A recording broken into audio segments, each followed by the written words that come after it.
Sciatica, spondylitis అన్ని రకాల వెన్నుపూస సమస్యలు, కీళ్ల వ్యాధుల సమస్యలకు 100% శాశ్వత పరిష్కారం కొరకు నియోకేర్ హోమియోపతి.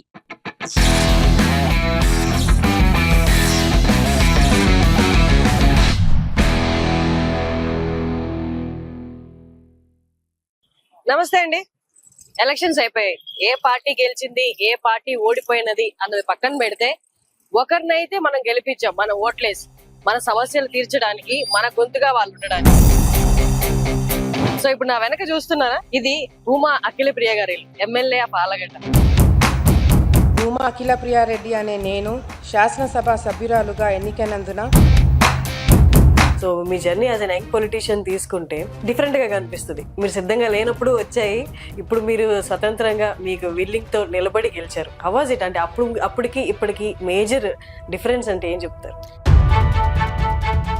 సో అప్పటికి ఇప్పటికి నాకు తెలిసి చాలా వరకు లైఫ్ కమిట్మెంట్స్ కావచ్చు, నా వరకే కాదు, నేను, నా తమ్ముడు, నా హస్బెండ్, ఆఖరికి నా కొడుకుతో సహా అందరం కూడా కమిటెడ్ గా ఆలగడ్డలోనే ఉంది.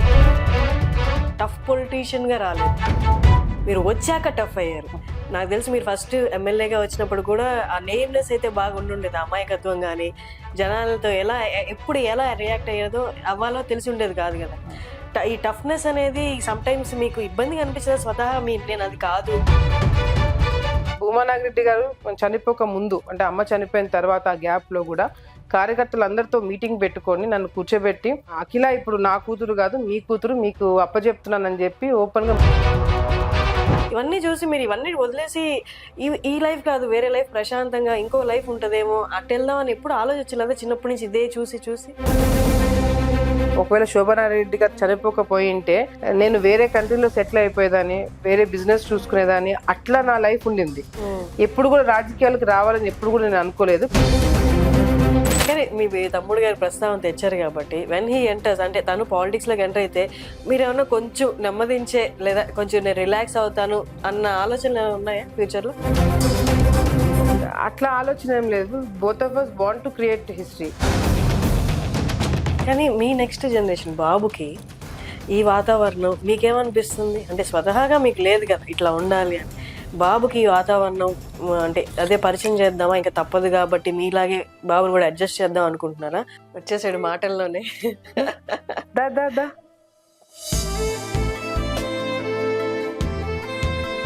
వీడు పుట్టిన తర్వాత మా ముగ్గురు లైఫ్ లో చాలా చేంజ్ వచ్చింది. ఎందుకంటే అప్పటి వరకు ఎప్పుడు ప్రాబ్లమ్స్, కేసులు, తల్లిదండ్రులు ఇద్దరు చనిపోయిన లోటు, ఇంట్లో అంతా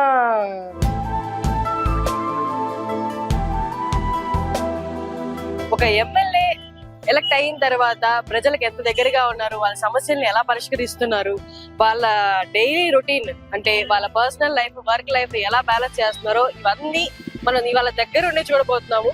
వన్ డే, ఇప్పుడు ఆల్మోస్ట్ వన్ డే మనం వారితోనే ఉండబోతున్నాము. వాళ్ళ సమస్యలు పరిష్కరించడం, పర్సనల్ లైఫ్ మొత్తం ఎలా ఉంటుందో ఇవాళ నేను దగ్గర ఉండి మీకు సుమన్ టీవీ ద్వారా చూపిస్తాను. మీరు కూడా నాతో పాటు లోపలికి.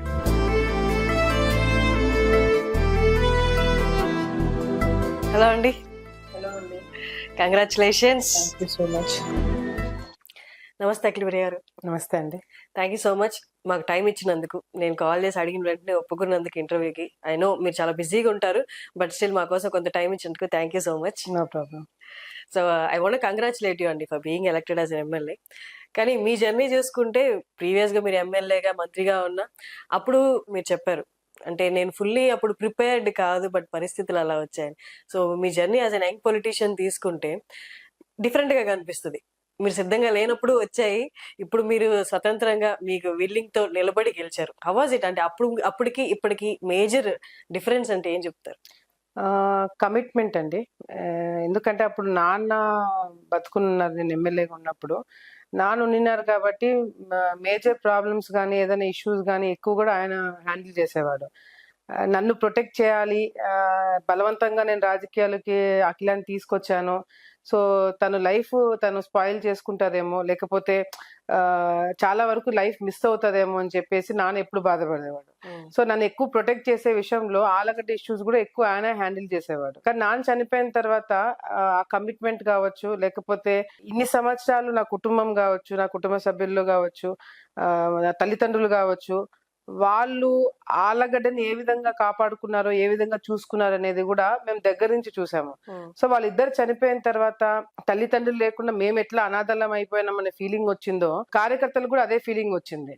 నాకు కార్యకర్తలు డీలా పడిపోతారనే ఒక ఆలోచన వచ్చినప్పుడు మాత్రము నాకు నేను చెప్పుకోవడం ఒకటి, భూమా నాగిరెడ్డి, శోభా నాగిరెడ్డి కానీ వాళ్ళిద్దరు లేని లోటు కార్యకర్తలకి, ఆలగడ్డ ప్రజలకి చూపించాలంటే ఆ కమిట్మెంట్ తో నేను ఉండాలా, ఎదగాల, అది వాళ్ళకి చూపించాలనే ఒక ఆలోచనతో కూడా నేను మెంటల్ గా చాలా స్ట్రాంగ్ గా అన్ని విషయాల్లో కూడా ప్రిపేర్ అయినాను. సో అప్పటికి ఇప్పటికి నాకు తెలిసి చాలా వరకు లైఫ్ కమిట్మెంట్స్ కావచ్చు, నా వరకే కాదు, నేను, నా తమ్ముడు, నా హస్బెండ్, ఆఖరికి నా కొడుకుతో సహా అందరం కూడా కమిటెడ్ గా ఆలగడ్డలోనే ఉండి ఇక్కడే సమస్యలు చూసుకుంటూ ఇక్కడే ఉండడం జరిగింది. సో ఆ కమిట్మెంట్ అనేది అప్పటికి ఇప్పుడు చాలా పెరిగిందని చెప్పి నేను అనుకుంటున్నా. కానీ మీరు జర్నీలో ఉండి టఫ్ అయ్యి యాజ్ అ టఫ్ పొలిటీషియన్ గా రాలేదు, మీరు వచ్చాక టఫ్ అయ్యారు. నాకు తెలిసి మీరు ఫస్ట్ ఎమ్మెల్యేగా వచ్చినప్పుడు కూడా ఆ నేమ్నెస్ అయితే బాగా ఉండుండేది, అమాయకత్వం కానీ జనాలతో ఎప్పుడు ఎలా రియాక్ట్ అవ్వాలో తెలిసి ఉండేది కాదు కదా.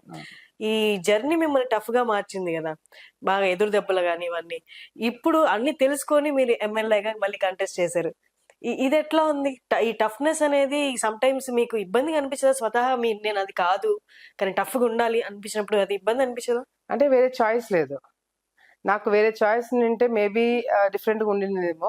భూమా నాగిరెడ్డి గారు, శోభా నాగిరెడ్డి గారు ఉండింటే ఆబ్వియస్లీ ఇంత టఫ్ గా ఉండాలి, లేకపోతే ఒక పోరాటం చేయాలి అనేది ఉండకపోయిండొచ్చు. వాళ్ళిద్దరు లేరు కాబట్టి ఆ జర్నీలో కూడా మీరు చెప్పినట్టుగా కూడా ఈ సిచ్యువేషన్స్ బట్టి నేను టఫ్ అవ్వడం జరిగింది. అంటే టఫ్ అవ్వడం అంటే ఆ సిచ్యువేషన్ కి ఎట్లా రియాక్ట్ అవుతే కరెక్ట్ అనేది కూడా నేను చేయడం జరిగింది. అంతేకాకుండా మీరు ఇందాక చెప్పినట్టుగా కూడా స్టార్టింగ్ లో అసలు ఏది రాజకీయం అంటే ఏంటో తెలియకుండా సడన్ గా రావడం జరిగింది. సో మీరు ఇందాక చెప్పినట్టుగా కూడా ఎట్లా మాట్లాడాలా, ఎవరితో ఏం చెప్పాలా, ఎలా ముందుకు తీసుకెళ్లాలా ఇష్యూస్ అనేది కూడా ఏది కూడా నాకు అవగాహన లేకుండే. కానీ చెయ్యాలనే ఒక ఇంట్రెస్ట్ ఎందుకునేదంటే ప్రజలకి మంచి చేయాలని ఒక ఆలోచన తప్ప వేరేదేవీ లేకుండింది. సో అది మోటివేట్ చేసింది నన్ను, ఎట్లా ముందుకు వెళ్ళాలా, సిచ్యువేషన్స్ ఎట్లా హ్యాండిల్ చేయాలనేది కూడా అక్కడ నుంచి నేర్చుకోవడం జరిగింది. సో అప్పటికి ఇప్పుడు డెఫినెట్ గా చాలా చేంజ్ వచ్చింది. సిచ్యువేషన్స్ అని ఇంకా బాగా టఫ్ చేశాయి. రేపు పొద్దున ఏ సిచ్యువేషన్ వచ్చినా కూడా నేను హ్యాండిల్ చేయగలుగుతానన్న నమ్మకం నా మీద నాకే కాకుండా ఆలగడ్డలో ఉన్న నా కార్యకర్తలకు కావచ్చు, ప్రజలకి కావచ్చు, నన్ను నమ్ముకున్న వాళ్ళకి కావచ్చు, అది ఎక్కడైనా సరే, ఆలగడ్డనే కాదు నంద్యాలలో కావచ్చు, ఎక్కడైనా సరే నన్ను నమ్ముకున్న వాళ్ళు నేను హ్యాండిల్ చేయగలుగుతాను నమ్మకం ఈ రోజు నా మీద వాళ్ళకు ఉంది. అంటే ఆ సిచ్యువేషన్స్ అన్న ఆ విధంగా తయారు చేసినాయి. కానీ మీరు ఎప్పుడు లోన్లీగా ఫీల్ అవ్వలేదు ఈ జర్నీలో? చాలా సందర్భాల్లో తల్లిదండ్రులు లేని లోటు ఎవరు తీర్చలేదు అంటారు కదా. సో డెఫినెట్ గా లోన్లీనెస్ ఉంటది. బట్ లోన్లీనెస్ ను నన్ను బయటికి తీసుకొచ్చి తల్లిదండ్రుల వాళ్ళ ప్రేమ అభిమానాల నుంచి నన్ను బయటికి తీసుకొచ్చి మేము ఉన్నామనే కాన్ఫిడెన్స్ నాకు ఇచ్చింది మాత్రం ప్రజలే, ఆలగడ్డ ప్రజలు, కార్యకర్తలు ముఖ్యంగా. ఎందుకంటే భూమా నాగిరెడ్డి గారు చనిపోక ముందు, అంటే అమ్మ చనిపోయిన తర్వాత ఆ గ్యాప్ లో కూడా కార్యకర్తలు అందరితో మీటింగ్ పెట్టుకొని నన్ను కూర్చోబెట్టి, అఖిల ఇప్పుడు నా కూతురు కాదు మీ కూతురు, మీకు అప్పచెప్తున్నానని చెప్పి ఓపెన్ గా మీటింగ్ పెట్టి, మండల వైజ్ మీటింగ్ పెట్టి మా నాన్న నాకు కార్యకర్తలకు దగ్గర చేయడం జరిగింది. సో వాళ్ళిద్దరు లేని లోటు ఈ రోజు నేను ఉండగలుగుతున్నాను, నేను చేయగలుగుతున్నాను అంటే దానికి కారణము భూమా నాగిరెడ్డి గారితో, శోభా నాగిరెడ్డి గారితో ఫస్ట్ నుంచి ట్రావెల్ అవుతున్న కార్యకర్తలే. ఇప్పుడు కొత్త జనరేషన్ వస్తున్న కార్యకర్తలు కూడా మా మీద నమ్మకంతో మేము వాళ్ళని కరెక్ట్ గా గైడ్ చేయగలుగుతాము, మా అక్క అనే బాగా గర్వంగా చెప్పుకునే తగిన ఇటు ఒక ఫ్యామిలీ అనేది ఒకటి ఏర్పడింది అనమాట. సో ఇప్పుడు నేను కానీ ఎందుకు నా కొడుకు కూడా వాడు ఇక్కడే ఉంటున్నాడు, నాతో పాటు ఆలగడ్డలో ఉంటాడు. సో ఎవరైనా కార్యకర్తలు వచ్చినా ఏదైనా ఇది వచ్చినా కూడా వచ్చి నాతో పాటు కూర్చుంటాడే కానీ జనాలను చూసి భయపడి లోపలికి వెళ్ళాడు. వాడు అక్కడే ఉండాలంటాడు, అందరిని చూడాలా, కలవాలా, మాట్లాడాలా అంటాడు.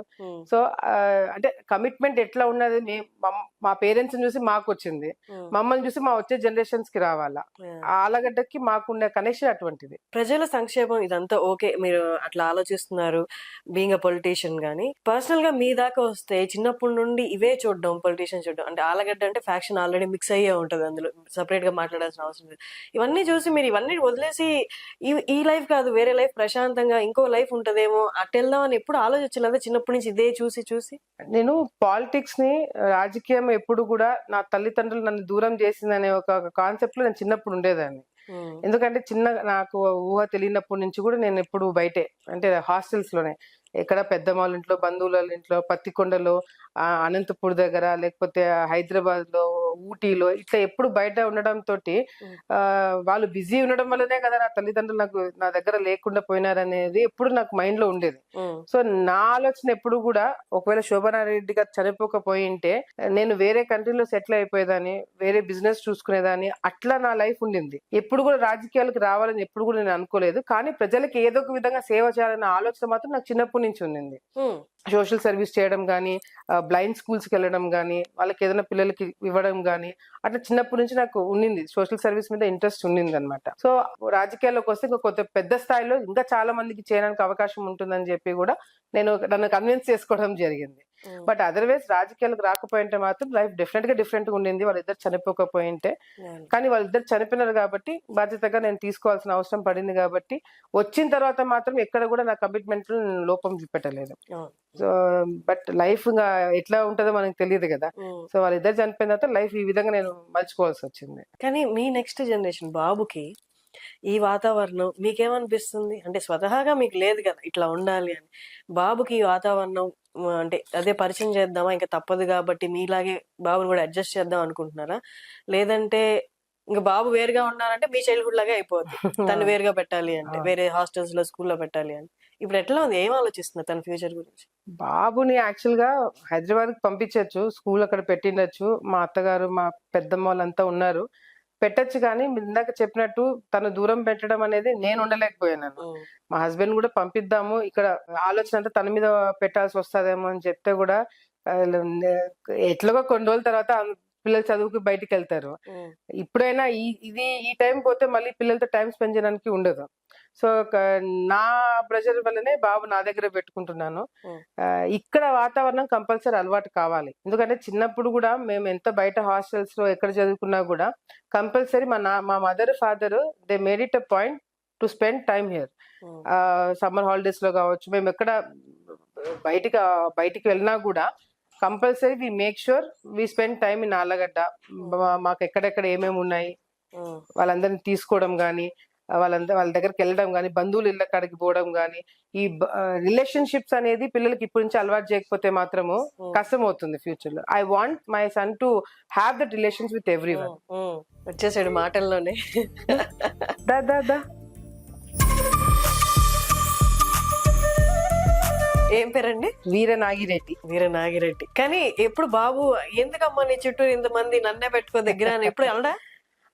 వీడు ఎంత కన్వీనియంట్ అంటే పుట్టినప్పటి నుంచి కూడా ఎప్పుడు కూడా ఏడవడం గాని, సతాయించడం గాని, నేను ఎక్కడికైనా మీటింగ్స్ కి పోతున్నప్పుడు నన్ను వచ్చి పట్టుకుని ఏడవడం గాని అట్లా ఎప్పుడు చేయలేదు.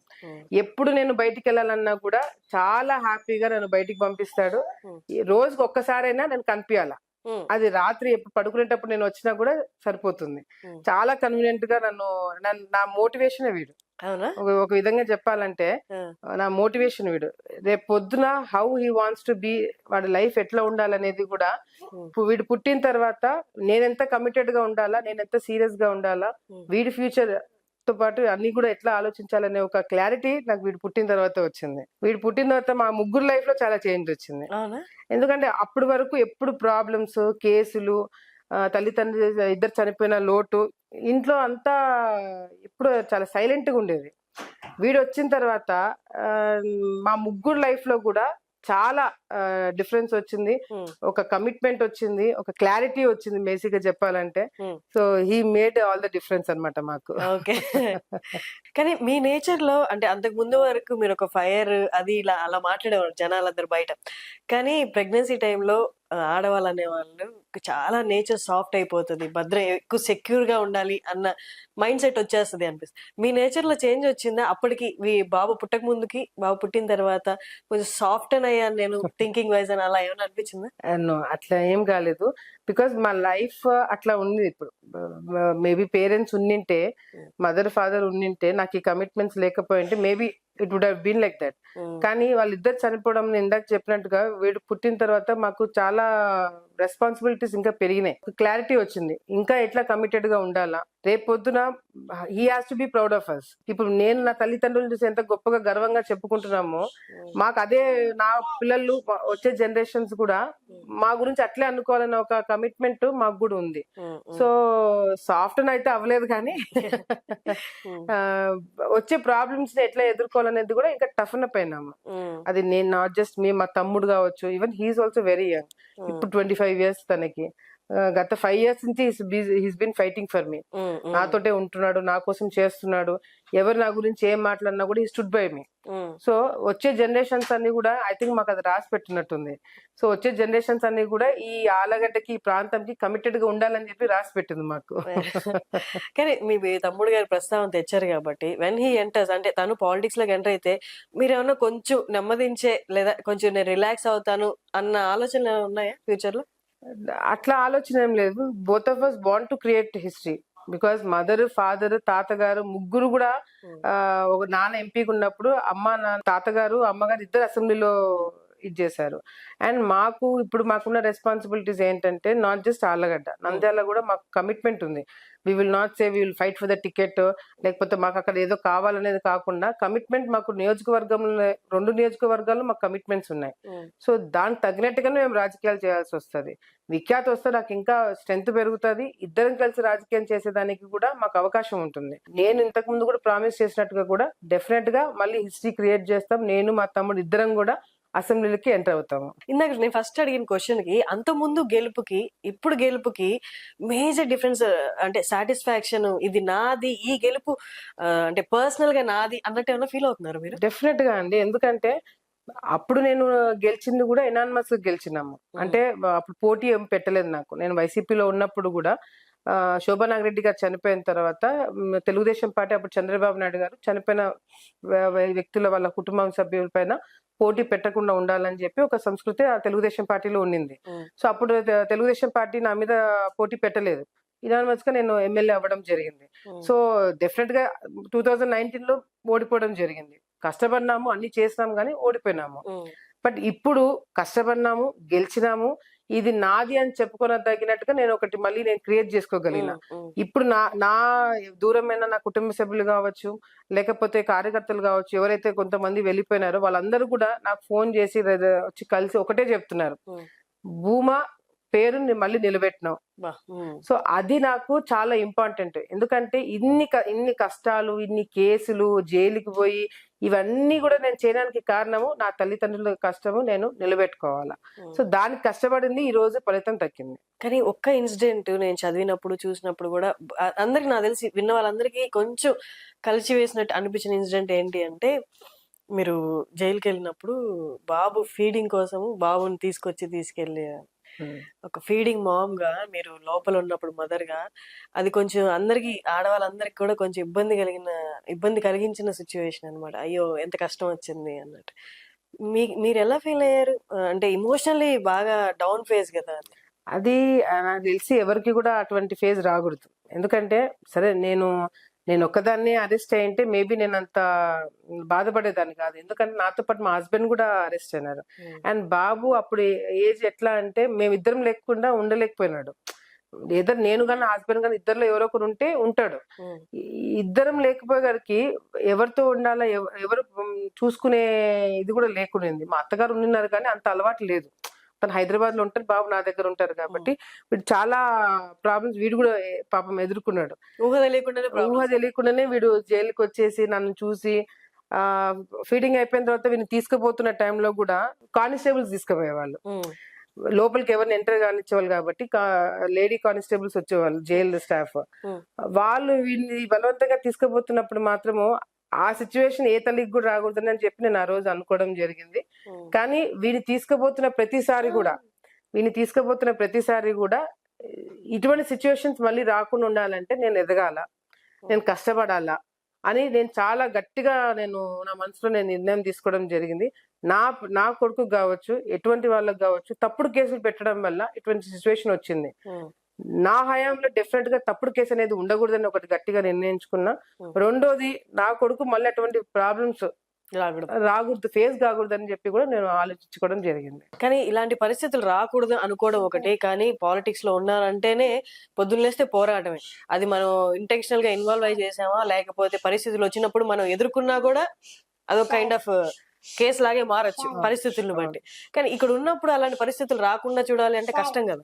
కష్టమే, కాకపోతే వీనిది గట్టిగా తయారు చేసుకోవాలని ఒకటి, నేను వీని స్ట్రాంగ్ గా ప్రిపేర్ చేసుకోవాలా. అండ్ రెండోది కూడా, మేము మొన్నటి వరకు కేవలము ఆలగడ్డ వరకే మేము పని చేసాము, రాజకీయం చేయలేదు. రాజకీయం చేయాలనేది ఇప్పుడు మాకు అర్థమైంది. సో రాజకీయం ఎట్లా చేయాలా, మేము బయట రాజకీయం ఒకటే చూసుకుంటున్నాం, లోపల చాలా రాజకీయాలు జరుగుతున్నాయి, దాని మీద ఎప్పుడు కాన్సన్ట్రేట్ చేయలేదు.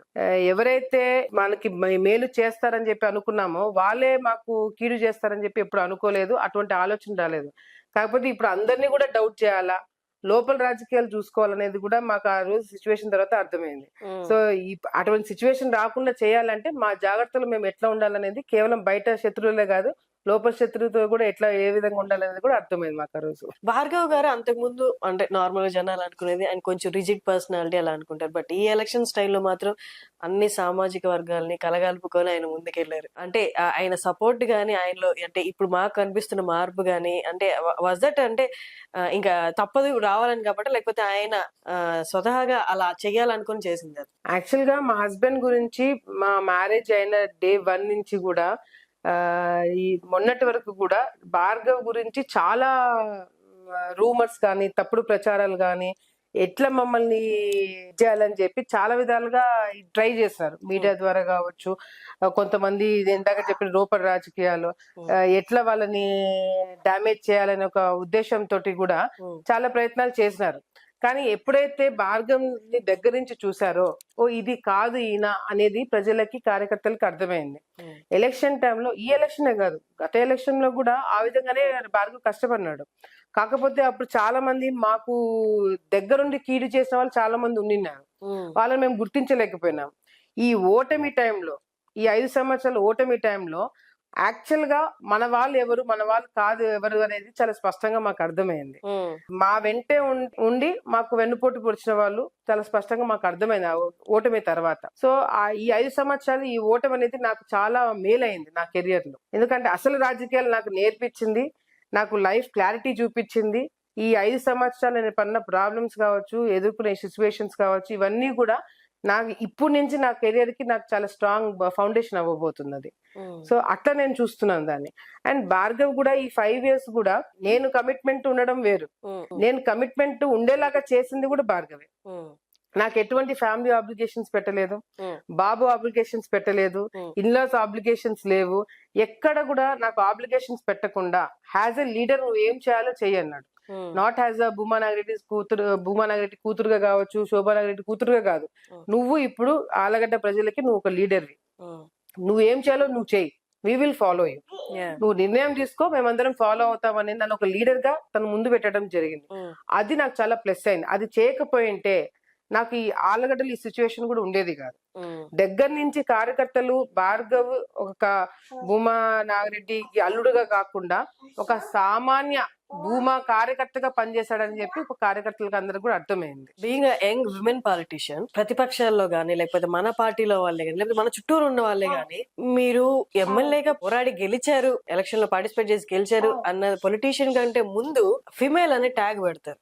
అది మన వాళ్ళు అవ్వచ్చు, మన పగ వాళ్ళు అవ్వచ్చు, ఎవరైనా ఫస్ట్ ఆడ అనే ట్యాగ్ పెట్టిన తర్వాతే మీ సామర్థ్యం గురించి వస్తారు. ఇది మీరు ఎన్నిసార్లు ఎమ్మెల్యేగా చేసినా, మంత్రిగా చేసినా ఆ ట్యాగ్ అనేది మారుతుందా, మారిందా, మారబోతుందా? అది ఎప్పటికీ మారదండి. I think both of us we know, a situation లో ఉన్నా, let it be prime minister కావచ్చు, ఏమన్నా కావచ్చు, you are a women. At the end of the day you are a women. Women leadership is always question. కానీ I think ఇప్పుడున్న generation లో కావచ్చు, లేకపోతే స్ట్రాంగ్ విమెన్ పొలిటీషియన్స్ కావచ్చు, వీళ్ళందరూ కూడా ఇప్పుడు ఏ విధంగా ప్రూవ్ చేసుకుంటున్నారు అనేది కూడా మనం కళ్ళారా చూస్తున్నాం.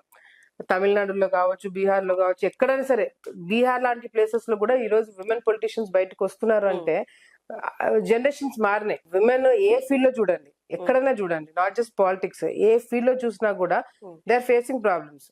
ఆ డిస్క్రిమినేషన్ అనేది కంపల్సరీ కనపడుతుంది. కానీ అవన్నీ కూడా ఫేస్ అయ్యే ముందుకు వస్తున్నామంటే మగవాళ్ళ కన్నా మనము అదే పని ఒక 100 టైమ్స్ మనం ఇంకా ఎక్కువ హార్డ్ వర్క్ తో చేయాల్సి వస్తుంది.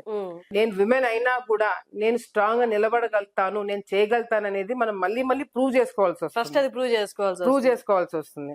అసలు యూ ఓన్ బిలీవ్, చిన్న ఎగ్జాంపుల్ చెప్తాను. I was travelling to Delhi, Hyderabad నుంచి ఢిల్లీకి వేరే పని మీద పోతున్నప్పుడు నా పక్కన కొంతమంది కూర్చున్నప్పుడు pilot lady pilot. So 1.5 hours continuous గా ఏ చిన్న టర్బులెన్స్ వచ్చినా they're blaming the women pilot ని బ్లేమ్ చేస్తున్నారు. Just small example. డెఫినెట్ గా విమెన్ పొలిటీషియన్స్ పైన కూడా ఈ కమెంట్స్ వచ్చినాయి. అండ్ పొలిటికల్ గా విమెన్ ఎదగాలంటే ఎన్ని కమెంట్స్ ఫేస్ అవ్వాల్సి వస్తుంది అనేది కూడా నేను కళ్ళారా చూశాను. ఈవెన్ దో బ్యాక్గ్రౌండ్ ఉన్నా కూడా భూమా నాగిరెడ్డి గారు, శోభా నాగిరెడ్డి గారు, తాతగారు అందరూ ఉండి నేను వచ్చినా కూడా ఐ హ్యాడ్ మై షేర్. నేను ప్రాబ్లమ్స్ ఫేస్ అవ్వాల్సి వచ్చింది, నేను జైలుకి వెళ్లాల్సి వచ్చింది. ఇవన్నీ ఉన్నా కూడా యాజ్ అ విమెన్ నిన్ను టార్గెట్ చేయాలని సొసైటీ డిసైడ్ అవుతే మాత్రం యు ఆర్ టార్గెటెడ్. అది నేను ఈవెన్ దో నాకు బ్యాక్గ్రౌండ్ ఉన్నా ఏమున్నా కూడా నా షేర్ నేను ఫేస్ అయినాను. ఎందుకంటే ఇప్పుడున్న పాలిటిక్స్ నీకు విమెన్ అనేది చూడట్లేదు, నువ్వు ఏంటనేది చూడట్లేదు, నథింగ్. అసలు ఆడవాళ్ళని లాఠీ చార్జ్ చేపించి ఇట్ ఈస్ ఓకే అని అనుకున్న ప్రభుత్వం చూసినాము గతంలో. ఆడవాళ్ళు ఎటువంటి తప్పు చేయకపోయినా జైలుకి పోయి వాళ్ళని మనం కంట్రోల్ చేయాలనుకున్న ప్రభుత్వాలు చూసినాము. సో ఇవన్నీ కూడా మనం చూస్తున్నాం. అంటే డిస్క్రిమినేషన్ పెట్టాలనుకున్నా పెడతారు, పెట్టకూడదు అనుకున్నప్పుడు వాళ్ళు ఇష్టం, వాళ్ళు ఏమైనా చేస్తారు. బట్ విమెన్ ఐ థింక్ ఇప్పుడు they are lot of challenges face చేసిన తర్వాత కూడా they are putting the strong face and going forward. I think నాకు చాలా ఇన్స్పిరేషన్ మా మదర్ దగ్గర నుంచి వచ్చింది. I seen very close. ఇంటికి వస్తే అసలు తను పొలిటీషియన్ అనేది మేమే మర్చిపోతాము. ఇంటికి వస్తే అందరితో సరదాగా ఉంటది, పిల్లలతో ఆడుకుంటది, ఫ్యామిలీ మెంబర్స్ కి ఆమె అన్ని వెళ్ళి షాపింగ్ చేసుకొని పెళ్లిళ్ళకి అన్ని కొనడం గానీ, శ్రీమంతాలు చేయడాలు కానీ ఇవన్నీ చేస్తది, వంట చేస్తది, మాతో సరదాగా టైం స్పెండ్ చేసేది. ఇవన్నీ చేస్తూనే షీ ప్రూవ్డ్ హర్ సెల్ఫ్. బయట మా అమ్మ ఇంత టైం కేటాయించగలుగుతాదని కూడా ఎవరు అనుకోండారు. సో అట్లా షీ ప్రూవ్డ్ బయట స్ట్రాంగ్ ఫైర్ బ్రాండ్ పొలిటీషియన్ గా పేరు తెచ్చుకుంటూనే లోపల ఇంటికి వచ్చినప్పుడు పిల్లలతో గానీ, మా ఫాదర్ తో గానీ, మాతో గానీ, కుటుంబ సభ్యులతో ఎట్లా ఉండాలనేది కూడా ఆమె అన్ని బాధ్యతలు కూడా నెరవేర్చడం జరిగింది. సో నా inspiration comes from my mother. కొన్ని ఎక్స్పెక్ట్ చేయని సంఘటనలు ఉంటాయి. మీ శ్రీదేవి గారి, మీ రిలేటివ్ శ్రీదేవి గారి హత్య కేసు కానీ, మీ ఇంటి ముందు జరిగిన దాడి కానీ, ఇవన్నీ అంటే ఎవరు దీనికి ప్రిపేర్ అయ్యి ఉండరు. ఓకే ఇలాంటి సందర్భం వస్తే ఇలా రియాక్ట్ అవుదామని సడన్ గా వస్తాయి లైఫ్ లో ఎక్స్పెక్ట్ చేయని సంఘటనలు. అలాంటప్పుడు మీకు మీరు స్ట్రెంగ్త్ ఎలా తెచ్చుకుంటారు? ఎలా అంటే దీన్ని ఎలా నెక్స్ట్ స్టెప్ తీసుకెళ్ళాలి, దీన్ని ఎలా ఛేదించాలని ఎట్లా మీకు మీరు ధైర్యం చెప్పుకుంటారు? అంటే ధైర్యం చెప్పుకోవడం ఏమి ఉండదండి. ఐ థింక్ మేము ఆల్రెడీ దాంట్లో దిగిపోయినాము. బయటకు వచ్చేది ఏం లేదు, బయటకు వచ్చే ఆలోచన లేదు, బయటికి ఎవరు మమ్మల్ని తీసుకొచ్చాలనే ప్రయత్నాలు చేస్తున్నా కూడా ఇప్పుడు ఇవన్నీ కూడా భయపెట్టడానికి చేసే కార్యక్రమాలు. ఇప్పుడు మా ఇంటి ముందు జరిగిన ఇన్సిడెంట్ ఒకటి ఉంది. వాళ్ళు నిజంగా పోలీస్ డిపార్ట్మెంట్ వాళ్ళు యాక్షన్ తీసుకోవాలనుకుంటే ఈ పాటికి చాలా స్ట్రిక్ట్ యాక్షన్ తీసుకునే వాళ్ళు. కానీ ఇప్పుడు కూడా గతం ప్రభుత్వంలో ఉన్న డిపార్ట్మెంట్ వాళ్ళే ఇంకా ఉన్నారు కాబట్టి, గతంలో నా మీద కేసులు పెట్టి నన్ను జైల్లో పెట్టి, నా హస్బెండ్ ని మా తమ్ముని జైల్లో పెట్టి చూడాలనుకున్న పోలీస్ డిపార్ట్మెంట్ వాళ్ళు ఇంకా ఉన్నారు, వాళ్ళు ఇంకా మారలేదు. సో ఇవన్నీ కూడా వాళ్ళ టైంలోనే, అంటే గెలిచిన వెంటనే వీళ్ళు వెళ్ళక ముందునే జరుగుతున్నాయంటే ఇవన్నీ కూడా డిఫరెంట్ మెసేజ్ ఒకటి పోతుంది. ఎప్పుడైతే ప్రత్యర్థులు ఈ విధంగా మమ్మల్ని చేయాలనుకుంటారో, ఎక్కడైనా మనం బ్యాక్ స్టెప్ తీసుకుంటే రాజకీయ కెరీర్ ఉండదు ఈ ప్రాంతంలో. అండ్ ప్రజలు కూడా మమ్మల్ని అగ్రెసివ్ గా ఉండి దాన్ని ఫేస్ అవ్వాలని మమ్మల్ని చూస్తారు. బ్యాక్ స్టెప్ తీసుకోవాలని అట్లీస్ట్ నా మీద అయితే ఎటువంటి ఎక్స్పెక్టేషన్స్ పెట్టుకో, నేను బ్యాక్ ఆఫ్ అవ్వాలి, నేను తగ్గాలి, నేను కాంప్రమైజ్ అవ్వాలనే ఆలోచన మాత్రము నా కార్యకర్తలకి ఉండదు, నా ప్రజలకి ఉండదు. సో ఇది నాకు ఆళ్లగడ్డలో చాలా నేర్పించింది. నాకు నేను ప్రతిపక్షంలో ఉన్నప్పుడు ఎవరైనా కార్యకర్తలను తీసుకుపోయి స్టేషన్ లో కూర్చోబెడితే they don't expect me to sit at home and make calls. అని ఇంట్లో కూర్చొని పోలీస్ డిపార్ట్మెంట్ ఫోన్ చేయాలని ఎక్స్పెక్ట్ చేయరు. నేను ఫీల్డ్ మీదకి వెళ్ళి స్టేషన్ లో కూర్చొని కొట్లాడి మా వాళ్ళని బయటకు తీసుకురావాలని ఎక్స్పెక్టేషన్ లో ఉంటారు. ఐ థింక్ అది మదర్ ఫాదర్ ఇద్దరు చేశారు. మదర్ ఎందుకు కనిపించలేకపోయినారంటే ఫాదర్ ఉండినారు కాబట్టి. ఇప్పుడు మదర్ రోల్ ఫాదర్ రోల్ నేనే ప్లే చేయాల్సి వస్తుంది కాబట్టి అటు రెండు సైడ్స్, ఒక పక్కన నేను అగ్రెసివ్ గా వెళ్ళి గట్టిగా ఇచ్చేసినా కూడా ఇంకో పక్కన కార్యకర్తలను కానీ నేను చూపించాల అఫెక్షన్ నేను చూపిస్తుంటాను. సో రెండు రోల్స్ నేను ప్లే చేయాల్సి వస్తుంది. And when it comes to ఇట్లాంటి సిచ్యువేషన్స్ ఎదుర్కొనే సిచ్యువేషన్స్ వచ్చినప్పుడు వేరే ఆప్షన్ లేదు. మేము ఆల్రెడీ ఇందులో ఉన్నాం. ఎదురు ముందుకు వెళ్ళాలా, ఆగి వెనక్కి వెళ్ళేదైతే లేదు. కంపల్సరీ ముందుకు ఎదుర్కోవాలా. ఇట్లాంటి వాళ్ళని మనము ఇక్కడ ఎప్పటికప్పుడు స్టాప్ చేసుకుంటూ రావాలా.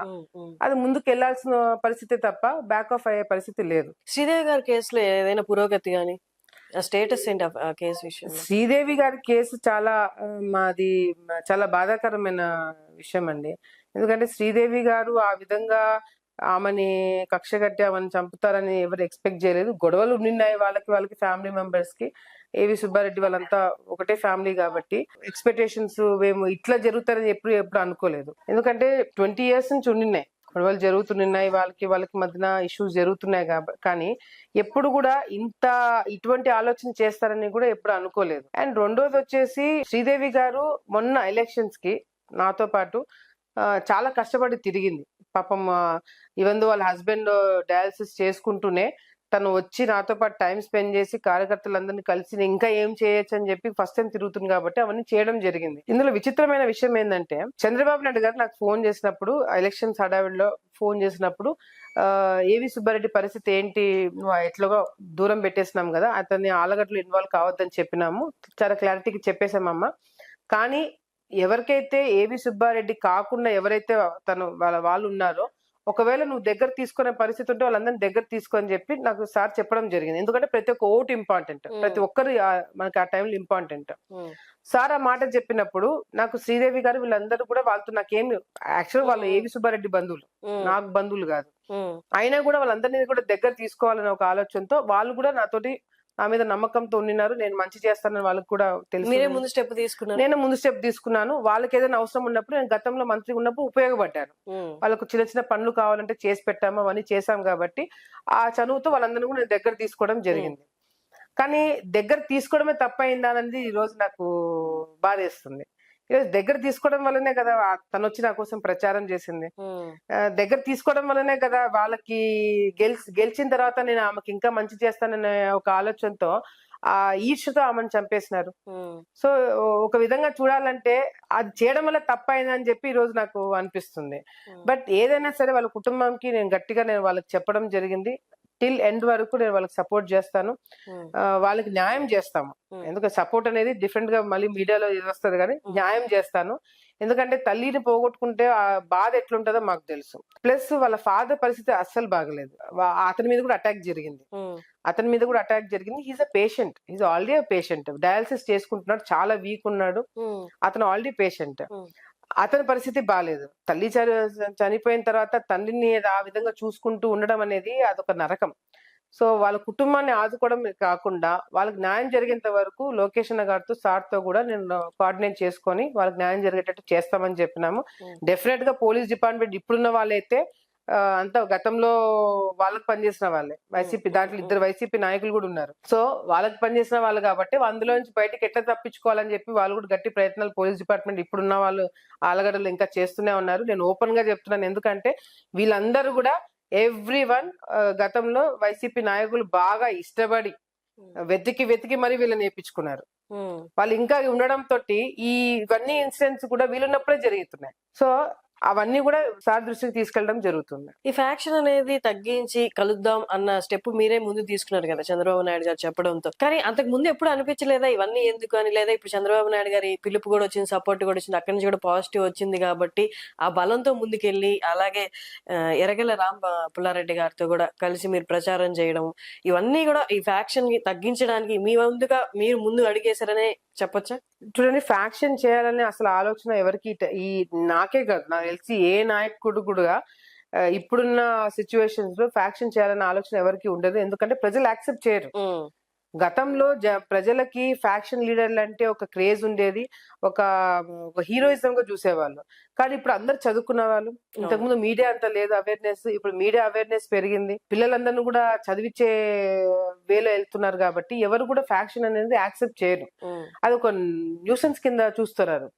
ఇప్పుడు ఫ్యాక్షన్ ఎంకరేజ్ చేయాలనే ఆలోచన ఎవరికి లేకపోయినా కూడా, కానీ ఏదైతే ఆ వర్గం ఉంటది, వర్గపోరు ఉంటది కదా, ఆ వర్గాలని అందరిని కలిపే ఆలోచనలో పార్టీలు ఉన్నాయి ఇప్పుడు.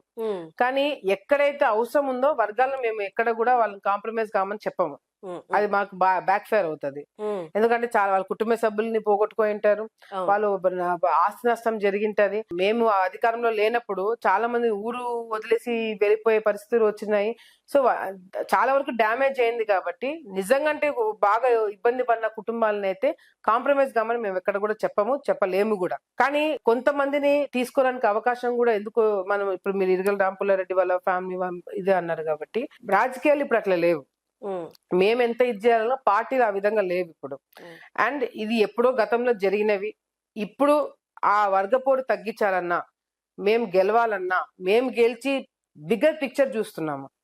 ఇప్పుడు ఈయనను కలుపుకోవడం వల్ల నాకేం థ్రెట్ లేదు, లేకపోతే ఈయన కలుపుకోవడం వల్ల నన్ను కలుపుకోవడం వల్ల ఆయనకేం థ్రెట్ లేదు. మా ఇద్దరికి కామన్ ఇది, మేము గెలవాలా, వాళ్ళు ఓడిపోవాలా. ఎందుకంటే వాళ్ళ వల్ల వీళ్ళు నష్టపోయినారు, ఇరగల రాంపుల్లారెడ్డి వాళ్ళు నష్టపోయినారు. సో ఆ బిగ్గర్ పిక్చర్ చూస్తున్నామే తప్ప నువ్వేంటి మాతో కలిసేది, నేనేంటి నీతో కలిసేది అనే ఆలోచనలు ఇప్పుడు ఎవరు కూడా లేరు. మారిపోయింది, సిచ్యువేషన్స్ మారిపోయినాయి. బట్ కొన్ని చోట్ల మాత్రం కాంప్రమైజ్ కామని మేము చెప్పలేము. మా మీద పార్టీ ఎంత ప్రెషర్ పెట్టినా కూడా కొంతమందితో మేము కలవలేము, కొంతమంది యాక్సెప్ట్ చేయరు అది. సో ఇంకా వర్గపోరు ఉంది, డెఫినెట్ ఫ్యాక్షన్ అయితే లేదు. కానీ అంటే చంపుకోవడాలు అట్లా ఎదురు పడితే చంపుకోవడాలు ఫ్యాక్షన్స్ లేవు. కానీ వర్గపోరు అయితే ఉంది. ఆ వర్గపోరుని మాత్రం డెఫినెట్ గా మా వర్గానికి ఎటువంటి వాళ్ళు గట్టిగా ఒకటి నమ్ముతారో దాన్ని బట్టి మేము ఫాలో అవ్వాల్సి వస్తుంది. కానీ మీ ఫాలోవర్స్ కానీ మీకు దగ్గర ఉండే వాళ్ళందరూ కూడా మీకు మినిస్టర్ ఎక్స్పెక్ట్ చేస్తున్నారు. కానీ రాంపుల్లారెడ్డి గారికి మీరు మినిస్టర్ అయితే వాళ్ళు మీకు సహాయం చేశారు కాబట్టి, ఎలక్షన్స్ టైంలో పరస్పర సహాయం చేసుకున్నారు కాబట్టి, ఒకవేళ మీకు మినిస్ట్రీ వస్తే మీరు వారికి సహాయం చేస్తారని వాళ్ళు ఎక్స్పెక్ట్ చేస్తున్నారు. రాంపుల్లారెడ్డి గారితో నేను ఎలక్షన్స్ క్యాంపెయినింగ్ టైంలో వాళ్ళతో ఇంటరాక్ట్ అవ్వడం జరిగింది. మేము కలిసి కూర్చొని కొన్ని విషయాలు మాట్లాడుకోవడం జరిగింది. ఇక్కడ కూడా వీ నెవర్ ఫెల్ట్ అన్కంఫర్టబుల్. అంటే ఏదో నేను ఎందుకు చేయాలా, వాళ్ళని చేస్తే వాళ్ళు ఏదో ఎదిగిపోతారు, ఏదో చేస్తారనే ఆలోచన నాకు లేదు. జెన్యున్ గా వాళ్ళు నాకు హెల్ప్ చేశారు, జెన్యున్ గా దే పార్టిసిపేటెడ్. ఎక్కడైతే వాళ్ళు హెల్ప్ చేసినారు, సో దానికి తగినట్టుగానే రేపు పొద్దున నాకు వాళ్ళకి ఏదైనా చేయడానికి అవకాశం వస్తే డెఫినెట్ గా వాళ్ళు పుట్టిన word. Okay. And me followers మీరు ఎక్స్పెక్ట్ చేసినట్టు మినిస్టర్ ఆలగడ్డ నుంచే కాదు, చాలా మంది నాకు ఫోన్లు చేసి మీకెందుకు రాలేదు, మీకు ఎక్స్పెక్ట్ చేసాం మేము, మీకు వస్తుందని చెప్పి గట్టిగా నమ్మినామమ్మా అని ఆలగడ్డ కావచ్చు, నంద్యాల కావచ్చు, ఎక్కడో రాజమండ్రిలో కూర్చున్న వాళ్ళు కావచ్చు, చాలా మంది నాకు ఫోన్లు చేయడం జరిగింది వాస్తవంగా. కానీ అదంతా నా మీద ఉన్న అభిమానం మాత్రమే. ఎందుకు చెప్తున్నానంటే ఈ 5 years నేను నా స్ట్రగుల్ చూశారు, నేను పార్టీకి ఎంత కమిటెడ్ గా ఉన్నానో చూశారు. చంద్రబాబు నాయుడు గారు అరెస్ట్ అయినప్పుడు నేను ఆమెను నిరాదీక్ష చేయడం చూసినారు. లేకపోతే పోలీస్ డిపార్ట్మెంట్ ఏదైనా ప్రాబ్లం వచ్చినా ఎక్కడ కూడా తగ్గకుండా నాకు ఏ టాస్క్ ఇచ్చినా కూడా పార్టీ నేను చేయడం జరిగింది. ఎవరి మీదకి నేను మాట్లాడాలన్నా కూడా సబ్జెక్ట్ మాట్లాడేదాన్ని, వ్యక్తిగతంగా విమర్శలు లేకుండా ఒక హుందాతనంగా 5 years పోరాటం చేసి నేను బయటకు వచ్చినాను. ఆ అభిమానంతో అది గుర్తించిన వాళ్ళు నాకు మినిస్టర్ వస్తారని ఎక్స్పెక్ట్ చేసేదే తప్ప నాకైతే మనసులో, ఎందుకంటే ఇది చాలా పెద్ద ఆబ్లిగేషన్. ఇప్పుడు చంద్రబాబు నాయుడు గారు కావచ్చు, లోకేష్ అన్న గారు కావచ్చు, ఇప్పుడు కూటమి ఉంది, ఎన్డీఏ ప్రభుత్వం కాబట్టి 2 పార్టీలు కూడా న్యాయం చేయాలి. ఎవరైతే నమ్ముకొని వచ్చినారో పవన్ కళ్యాణ్ గారు కావచ్చు, లేకపోతే బీజేపీ కావచ్చు, ఇప్పుడు చాలా మంది వ్యక్తులు ఉన్నారు కాబట్టి ఆబ్లిగేషన్స్ చాలా మందిని సాటిస్ఫై చేసే దాంట్లో ఆబ్లిగేషన్స్ ఉన్నాయి. కాబట్టి మేము కూడా కొంతమందిని ఎక్స్పెక్ట్ చేయలేదు, అందులో నేను కూడా ఈ టైంలో అయితే నేను ఎక్స్పెక్ట్ చేయలేదు. ఓకే. కానీ డెవలప్మెంట్ వైజ్ గా వస్తే ఇప్పుడు రాయలసీమలో ఉన్నంత అంటే ఫాలోవర్స్ ఎలా ఉంటారు అంటే కత్తి పట్టుకోవడానికైనా రెడీ, అలాగే చచ్చిపోవడానికి కూడా రెడీగా ఉంటారు ఒకరిని నమ్మున్నప్పుడు. మేబీ ఆ దూకుడుతనం అదంతా ఇటు సైడ్ ఇండస్ట్రీస్ వచ్చి ఎడ్యుకేషన్ ఆపర్చునిటీస్, జాబ్ ఆపర్చునిటీస్ పెరిగితే వాళ్ళు కూడా మిగతా స్టేట్స్ లో ఉన్నట్టు కొంచెం సఫిస్టికేటెడ్ గా మన వర్క్ మనం చూసుకుంటూ ఫుల్లీ పాలిటిక్స్ లో డెడికేట్ అయిపోయి కొంచెం మొరటగా కాకుండా ఆలోచించి ముందుకెళ్తారు అన్నది ఏమన్నా మీకు అనిపిస్తుందా డెవలప్మెంట్ వైజ్ గా వస్తే? ఒకటండి, రాయలసీమలో కత్తిపట్టి అవన్నీ కూడా గతం సినిమాలు అవన్నీ. ఇప్పుడు రాయలసీమలో ఇండస్ట్రీస్ వచ్చినా రాకపోయినా ఎవరు ఇదిలో లేరు. కత్తిపట్టే ఒక మాట, కత్తిపట్ట అవన్నీ లేవు ఇప్పుడు. ఎందుకంటే ఇండస్ట్రీస్ కాదు కదా, ప్రజల్లో మార్పు రావడానికి కారణం చదువు. ప్రభుత్వాలు ఇప్పుడు ఎట్లా ఉన్నాయంటే రాయలసీమకి నీళ్లు తీసుకొచ్చే దిశలో ఉన్నారు. ఆ నీళ్ల వల్ల రావడం వల్ల ఫ్యాక్షన్ తగ్గిపోయి అందరూ వ్యవసాయం చేసుకున్న దిశలోకి పోతున్నారు. నా ప్రాంతంలోనే రుద్రవరం, ఈ ప్రాంతం అంతా కూడా ఫుల్ ఫ్యాక్షన్ గతంలో చాలా, అంటే చాలా, మీరు ఇందాక చెప్పిన కన్నా డబల్ ఫ్యాక్షన్ జరిగేవి. చూసుకుంటే చంపుకున్న వాళ్ళు, ప్రత్యర్థులు ఎదురైతే బాంబులు వేసుకునే స్థాయిలో కొన్ని మండలాలు ఉండేవి.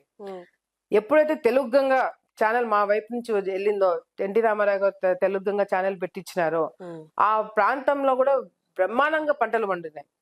సో ఫ్యాక్షన్ అంతా తగ్గించి ప్రాంతంలో అంతా కూడా రైతులుగా మారి పిల్లల్ని చదివించే విషయంలో వెళ్ళడం తోటి పిల్లలందరూ బాగా బ్రహ్మాండంగా చదువుకోవడమే కాకుండా మంచి మంచి పొజిషన్స్ లో ఉద్యోగాలు చేసుకుంటున్నారు. సో ఇవన్నీ కూడా కేవలం ఆ చదువుతోనే మార్పులు వచ్చినాయి. అండ్ అఫ్ కోర్స్ మీడియా, ఇప్పుడు మీడియా ఎక్కడన్నా ప్రతి ఒక్కరు రిపోర్టర్సే. ఎక్కడైనా చిన్న ఇన్సిడెంట్ జరిగితే ఫోన్ పట్టుకుంటారు, తీస్తారు, టీవీలలో వేస్తారు. ఆ టీవీలలో వేసే ఏం జరుగుతుందంటే ఇంట్లో కూర్చున్న వాళ్ళు బంధువులు కూడా ఓయమ్మ వీళ్ళు ఇంత పెద్ద ఇదా అని చెప్పి అనుకోవడంతో ఆ ఫీలింగ్ తగ్గిపోవాలని చెప్పి చాలా మంది ఫ్యాక్షన్ కి దూరం అయిపోతున్నారు. ఆ క్రయంలోనే కూడా ఇప్పుడు చదువుకున్న పిల్లలందరూ కూడా మంచి మంచి ఉద్యోగాలు చేసుకుని పిల్లల్ని వాళ్ళ తల్లిదండ్రుల్ని అమెరికా చూపించి అవి చూపించి ఇవి చూపించేతో అన్ని మార్పులు వస్తున్నాయి. సో రాయలసీమకి పరిశ్రమలు ఇప్పుడు చంద్రబాబు నాయుడు గారు ఉన్నారు, కియా మోటార్స్ తీసుకొచ్చినారు, సోలార్ తీసుకొచ్చినారు, ఎయిర్పోర్ట్ తీసుకొచ్చినారు కర్నూలుకి, ఈ సీడ్ హబ్ పెడుతున్నారు. నంద్యాల ప్రాంతంలో డెవలప్మెంట్ జరిగింది, అన్ని ప్రాంతాల్లో కూడా డెవలప్మెంట్ జరిగింది. ఇవన్నీ కూడా మార్పు వస్తుంది అనమాట. సో గతంలో ఉన్న ఫ్యాక్షన్ ఆలోచనలు కావచ్చు, లేకపోతే ఆ పాత ఆలోచనలు కావచ్చు, ఎక్కడ కూడా ఇప్పుడు కనిపించవు మనకి. ఇప్పుడు మా ప్రాంతంకి ఏం కావాలా, మా ఊరికి ఏం కావాలా, నా ఇంటికి ఏం కావాలా, నా కొడుకుకి ఏం కావాలా, నాకేం వస్తుంది అనేది మాత్రమే చూస్తున్నారు ఇప్పుడు. అది ఇచ్చిన వాళ్ళకే నమ్మి ఓట్లు వేస్తున్నారు. అసలు రూట్ కాజ్ అనేది ఏదైతే ఉందో, నీళ్లు, ఉద్యోగం అది ఎప్పుడైతే మొదలైందో మిగతా అన్నిట్లో మార్పు వచ్చేస్తుంది. సరే అండి, ఓకే. మనం ఇప్పుడు కొంచెం అటెళ్ళి మాట్లాడదాం. మీ నెక్స్ట్ వర్క్ ఏదైతే ఉందో జనాలకు దగ్గరగా ఉండి వాళ్ళ పరిష్కారాలు చేయడం కానీ అది ఒక్కసారి చూపిద్దాం మన ఛానల్. ఓకే. భార్గవేమో చెప్పినాడు, వచ్చినాడు ఇట్లా ఏదో శేఖరన్న అన్యాయం చేస్తాడు, ఇట్లా భయపడిస్తున్నాడు అని చెప్పి ఏదో చెప్పినాడు. ఎవరు? ఆ పిల్లోడు నల్లగట్లు ఎవరు తోలుకొచ్చిన అంటే నేను పిలిపిస్తలే, పిలిపించి గట్టిగా చెప్తాను.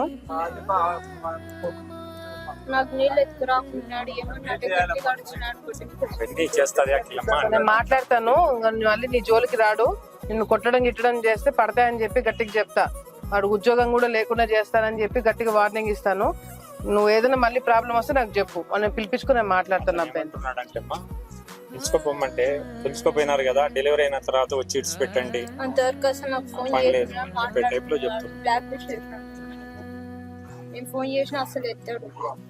ఏమైనా కేసు గీసి ఏమైనా పెట్టినావా? ఏం పెట్టలే కదా. సర్లే నేను మాట్లాడతాను, పిలిపించుకుంటాను. Phone number ఇచ్చిపోండి. నువ్వు జాగ్రత్త, నువ్వు అవన్నీ పెట్టుకొని నువ్వు చూసుకోని ఫస్ట్, సరేనా? ఇప్పుడు వస్తున్నారా? సరే మాట్లాడతలే. నువ్వెందుకు వచ్చినావు? ఎవరైనా పెద్దోళ్ళు వచ్చినా సరిపోయినా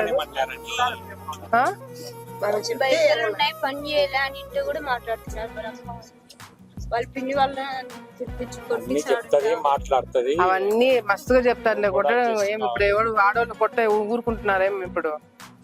ఎవడు ఊరుకుంటారు ఇప్పుడు? సర్లే నువ్వు చూసి కూర్చోపో, కూర్చొని వాళ్ళు రాగానే మాట్లాడతా.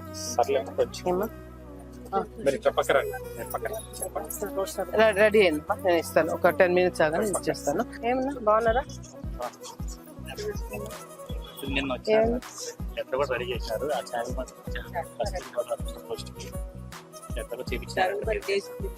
నీకు ఇప్పించారనా?